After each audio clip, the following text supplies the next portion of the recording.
YouTube, what's good, man? I was in traffic, man. Let me try to set this up. I had a couple days off. I took some time to rest, man. I ain't gonna lie. I'm never gonna force like doing it, so I'm not, holding myself too crazy accountable, getting the video up every day. Like, I'm gonna live my life too and take some time off. But basically, just was on my mind heavy this morning. Like, as y'all know, like, man, every day I do this. I eat, breathe, and sleep self-improvement. But the main thing is me being an artist, me being a musician. It's been a crazy journey. I've been grinding on music since probably, like, I don't know, 2005. That's when I really started to take music really serious. And all through high school, I took it pretty serious. Well, I've always been serious on it, but basically there's two sides. But you don't realize that there's two sides to music, right?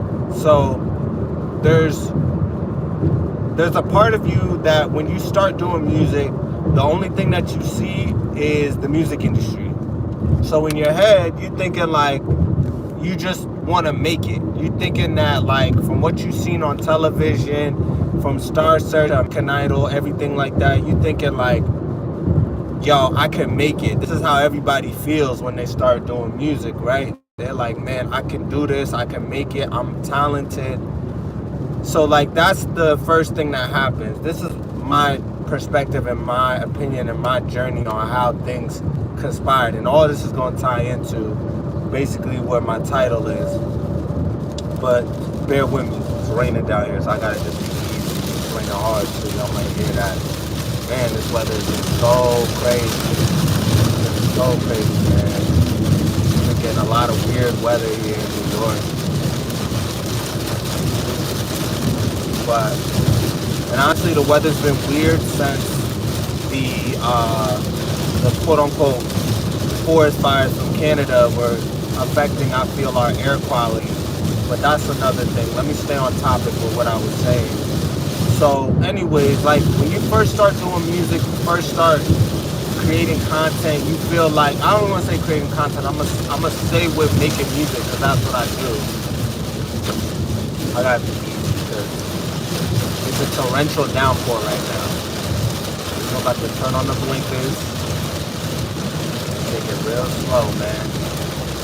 Oh, you gotta drive through this. But hopefully I can stay on topic because I'm trying to focus. But anyways, you want to make it. You want to, you feel like you can get it buzzing. You feel like you can get yourself popular. You can get yourself buzzing. You're going to do anything that you can do. Like, I remember I would, like, look up showcases, all these different things to try to further myself within music. I think I'm coming out of this.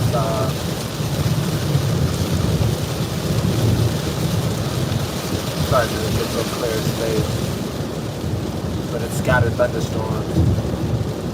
And then there was a big accident on my way down the road, so you just take it slow, just take our time.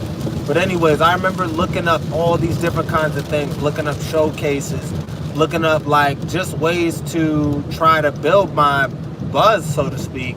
And I remember I have one of my really good friends. He's in the punk rock, and also him being white, was giving me a different perspective from a different lens, showing me, like, I remember the first thing he told me, he was like, yo, bro, get it out of your head that you're gonna make it. Like, he's like, bro, he's like, you trying to make music that's already been done. It's already been made. He was like, bro, like, you need to create your own sound and go from there. Then, like, I would go to his punk shows and I would already see people, like, this was back in 2005 and up, like, I would see people already having, like, these tables at the end of these punk shows. They would have mad merch. They would have, like, stickers and everything that, like, you see in hip-hop today, they were already doing in that punk rock realm, in that punk rock genre, you know. Everything was like, and honestly, it was a big thing in that genre. Like, if you signed a record deal, they actually declared that as selling out. But in the hip hop side, if you didn't have a record deal, you know, they looked at you as if you were a nobody. So like, these were the kind of stigmas you're dealing with, especially being black, especially being African American. I mean, the same kind of stigmas take place. Like, another stigma that took place was me growing up, you know, being my father's Jamaican British descent. He raised me to play soccer, you know, but when I was in California, that was like accepted. All sports were accepted, being an athlete. But when I moved to New York, it wasn't as accepted for a black man to be playing soccer. Everybody was looking at you like, yo, you don't play ball, you don't play basketball, you don't play football. And I did play basketball too in Cali. I played both, but both sports were equally popular. You know, when I got here, it wasn't accepted as much for a black person to play soccer. And I should have ignored that shit and just played to my best ability. But I let peer pressure, me being in a new location, once I moved at a young age, get to me, and mad stuff. But besides that, the Most High, like I said, blessed me with a voice, and I found my voice coming out of junior high out here. So I pursued that in high school. And, you know, when you're doing it, like, you want to make it. You know, I went to school with a kid that was signed to multiple record labels, but, you know, I have my best friend on the side telling me, like, yo, bro, like, getting signed isn't all what you think it is. At that young of an age, he was telling me that. He was like, yo, bro, you have to pay the label back. You owe the label. Telling me stuff like, yo, when the label is that big, or when they make you that big on the label, usually you get forgotten about really the quickest when they're putting a lot of money behind. Like, at that age, I didn't know anything about industry plans or, like, you know, all the background stuff that takes place in the music industry. You know, you just remember people constantly saying, oh, I got connections. And then it's like, everything was still, like, confusing if you think about it. Because, like, even back then, like, you know, you had 106 in Park, Freestyle Friday. Like, you had, and I know this is becoming like a hip-hop talk, but this is my damn channel, so I'm going to tie this all back in.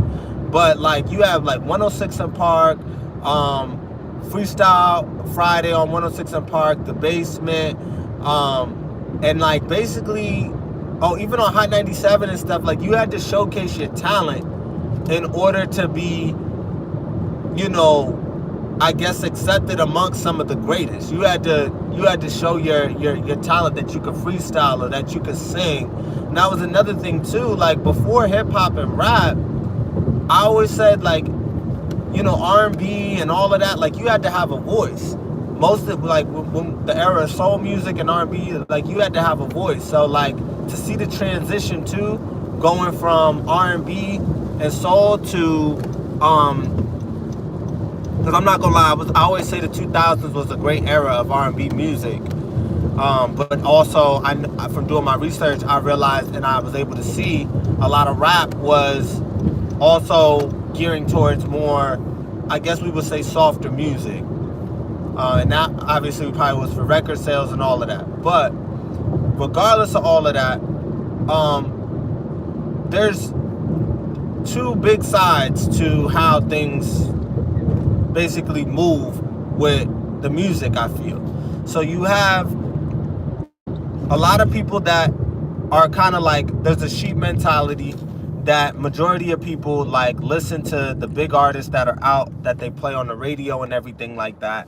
And then you have us as artists ourselves, where we'll focus on the underground artists that maybe aren't as big, artists that are coming up. But the average person, they're just focused on what's being played on the radio. So back in the day, when you needed to make a demo and shop that demo, when you said I was gonna do music, people was laughing at you like, you're gonna do what? Like, good luck. You don't really think you're gonna make it, do you? Like, that was the energy. Then fast forward, we get the internet, we get access to all this pro audio stuff ourselves now. Now it's not so much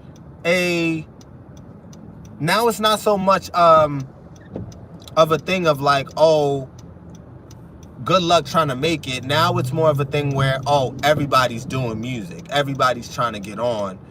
And it became a thing where, and this probably happened around 2009, like after Soulja Boy went viral. That's when like a lot of people started to realize like, oh, you don't need a record label. Like, you could just record your own. You could do everything at your house. Everything could be self-made. You make a dance, all of that. And that was the beginnings of like the self-made or like independent route, I'll say. At the same time though, you still had the major music labels competing. So it's like, I'm saying all this to say like, it's hard to focus on just yourself as an artist, but you still have to learn from others too. So it's about having a balance and finding this balance where like, you know, you're still focused on creating art for yourself, but you can't focus on what you're seeing. You can't let what you're seeing like in the main industry, what we're seeing on like big platforms, influence our creativity. And that is something that I had to make a video expressing, because I'm not gonna lie, it's affected me a lot on this journey, grinding for music for the amount of time that I've been on. And the biggest thing of relief for me was realizing like, okay, this is the trap. This is the trap. Like, when I realized like I was investing money to try to get my music on that page, like wasn't guaranteeing me. Like, I had this ideology in my head, oh, I gotta keep bodying that piff, I gotta keep putting my song on the billboard at that piff, and that wasn't it. There was still something more. Like, there was always this glass ceiling that I kept hitting. I'm not hitting that glass ceiling anymore because I found, sorry, this guy's driving, like people driving crazy, like I said. I'm not hitting that ceiling anymore because I found my creative niche and I found my creative path. I realized that I have tools such as this to express how I feel about these things now, and vent it and possibly discuss with other like-minded individuals, whether it be business, the spiritual aspect, or even the musical aspect on YouTube now, you know? And I'm like I said, I took a couple days off. I was relaxing. I was laid up, I ain't gonna lie, but I'm gonna try to be as consistent as possible on these videos.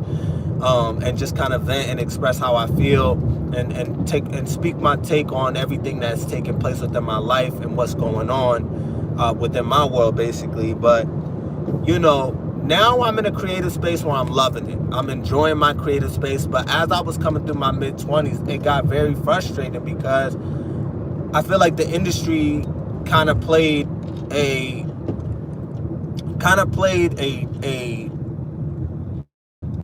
mind game or trick, if we'll say, on now making it seem like certain people are independent or underground when they're really still dealing with people within the industry. Like I said, you have also the people on the outside, where I realized like this a long time ago, people locally, unfortunately, they're not going to support you. That's the thing that you have to process. Like, they might support you in secrecy and in private, but you're going to have to go out of your local circuit to get support, because really people locally, they don't really rock with you. They don't really want you to make it like that. I hate to sound harsh like that, but they really don't want you to progress further within your career. Like, they're not going to support you. I mean, at least here in New York, it ain't never been like that. Like, it's every person for themselves. Now, and when we're in New York here, we always say, yo, you got to go to Atlanta, you got to go down south, because everybody works with each other. You know, I think it's probably competitive all across the board, but because it is more of a community, a music community down there, it's probably easier to work with people in the South, Atlanta specifically, you know, with between engineers, studios, and all of that. And like, not saying you can't network here in New York, but it still comes down to a very competitive field up here. You know, not many people want to collaborate or work together to get to the next level here. It's very rare. That's why I think that if brothers do obviously come together and work together, we can push each other to get very far, you know. But we're seeing everything that's taking place right now. Like, they're trying to move the men out of the rap genre. They moving more so stronger female dominance or woman dominance within hip hop, which is, obviously we're seeing all this movement, all this programming.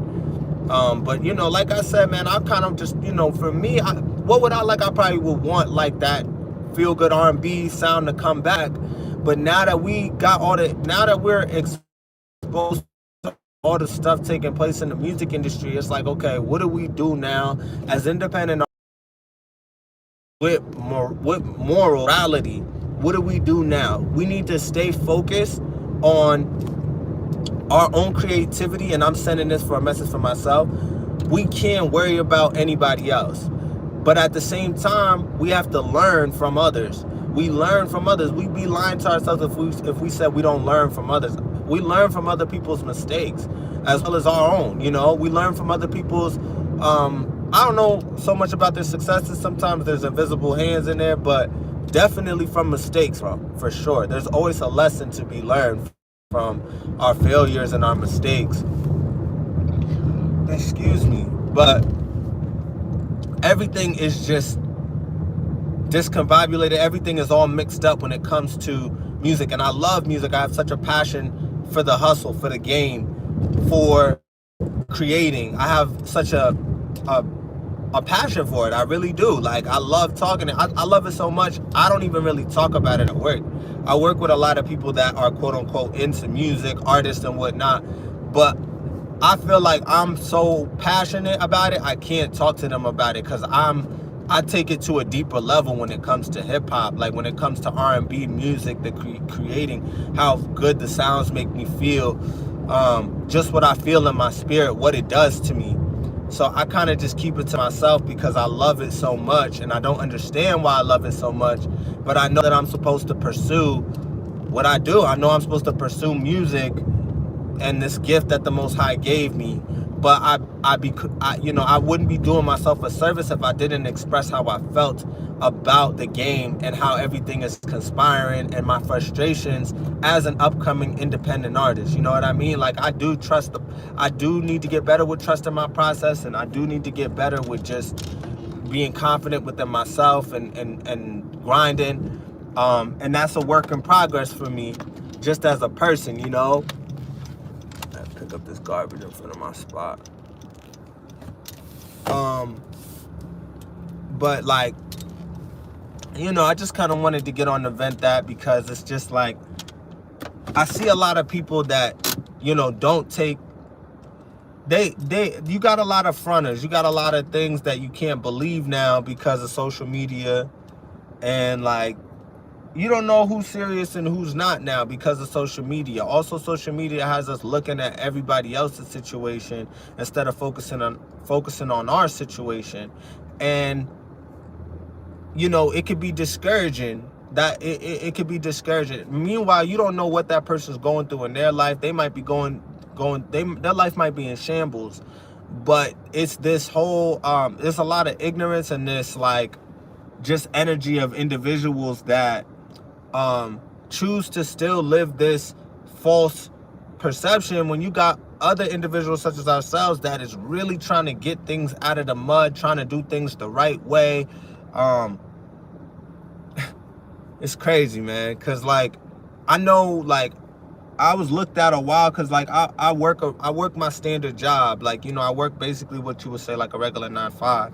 So people would always be like, yo, you can't do this. Like, you got to drop your regular 9-to-5 and do this music. But I've been able to work. I've been able to make it work. I've been able to outlast a lot of people too. So it's like, you can't, like, I mentally, emotionally, spiritually knew I need a source of income to invest behind the music. I can't just drop everything and do the music and put it all on the gamble of that. Now, I do get some people made it in that aspect, but that's when it ties back to what we're seeing take place in the music industry now, and how, it might seem like they just had a viral hit and they popped up out of nowhere, but that's not the case. Like, there's an invisible hand in there somewhere that we're not seeing.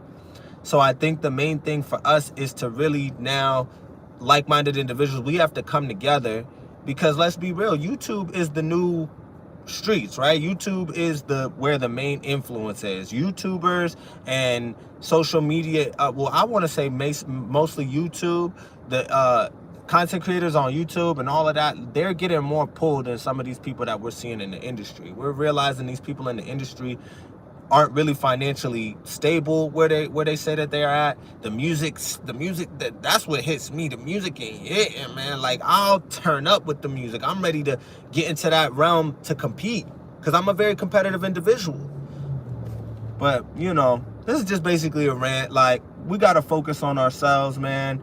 At the same time, learn from others' mistakes and just learn from others in general as well. I don't think there's anything wrong with that.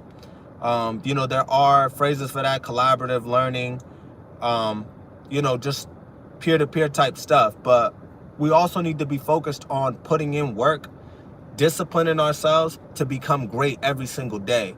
I feel like a lot of people want instant gratification. They're not trying to put themselves through the work or the punishment to get to that next level and it really be yours, you know, for you to take the time and build up that discipline and that mental, emotional, spiritual, physical strength to get to the next level so you know that it's yours. Instead of getting to the next level and being like, damn, I got here pretty fast, and it not feeling really stable. Because if it feels like that, just like any situation, any relationship, it's most likely not gonna last, you know? We could be on this shit talking all day, but I just wanted to get on, make another video. I'm gonna be staying consistent. This live wave is where it's at for me. But I appreciate anybody supporting the channel. We're gonna keep going up with it. I'm gonna keep just dropping these videos, just talking to y'all, chopping it up. But let's have a good day. I hope everybody stays positive and focused. If you haven't, make sure you like, comment, and subscribe, all right? Peace. Love y'all.